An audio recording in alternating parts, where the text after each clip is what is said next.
ito ay rated SPG. Striktong patnubay at gabay ng magulang ang kailangan. Maaaring may masiselang tema, lengguwahe, karahasan, sexual, horror o droga na hindi angkop sa mga bata.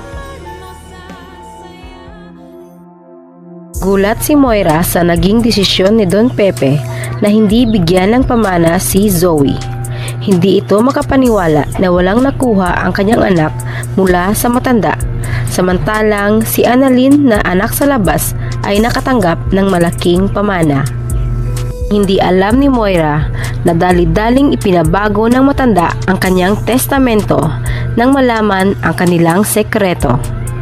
Mas lalo pa itong nagwala nang sabihin ng abogado na ibinigay na ni Don Pepe ang malaking shares ng Apex at isa na rito ang pagmamayari ng hospital kay Justine. Kaya inutusan nito si Zoe na mag-apila sa kukunin sanang mana, ngunit sinagot na lamang siya ng doktor na hindi nito kailangan ng pera. Ang tangi lamang kailangan ni Zoe ay ang katahimikan at gusto na nitong lumayo sa gulong kanilang kinasasangkutan. Lalo pa at palaging nagpapakita sa kanya ang kanyang lolo Pepe. Nabigla rin si Annalyn nang marinig ang sinabi ng abogado at hindi makapaniwala na binigyan siya ng malaking pamana ng kanyang lolo Pepe at naawa para kay Zoe dahil hindi ito pinahalagaan ng kanilang lolo.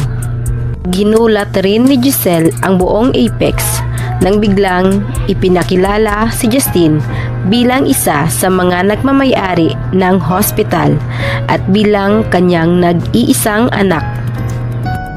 Kahit hindi pa lubusang pinatawad ni Justine ang kanyang ina, ay napilitan itong tanggapin ang posisyon sa Apex dahil sa kanyang lolo at unti-unti ring napapamahal ito sa kanya. Samantala, nakahalata na si Eric na parang lumalambot ang puso ni Justine para kay Giselle. Kaya tinanong niya ito kung nabawasan na ba ang galit sa kanyang puso para sa ina. Pilit na itinago ni Justine ang totoong nararamdaman para sa ina at sinabing galit pa rin ito. Ngunit sa totoo ay nagdadalawang isip na ito dahil kay Annalyn. Napaisip ito dahil sa mga sinabi ni Annalyn na magaganda tungkol sa kanyang ina.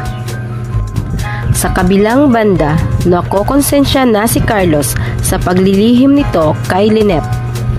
Nasaksihan nito kung paano ipinagtanggol ni Lynette si Zoe kina Tiang Susan at Josa nang sabihin ni Lynette sa mga ito na nais nitong papuntahin si Zoe sa kanilang bahay dahil baka nangangailangan ito ng makakausap, lalo pa at alam nilang puno ito ng problema sa mga panahong iyon.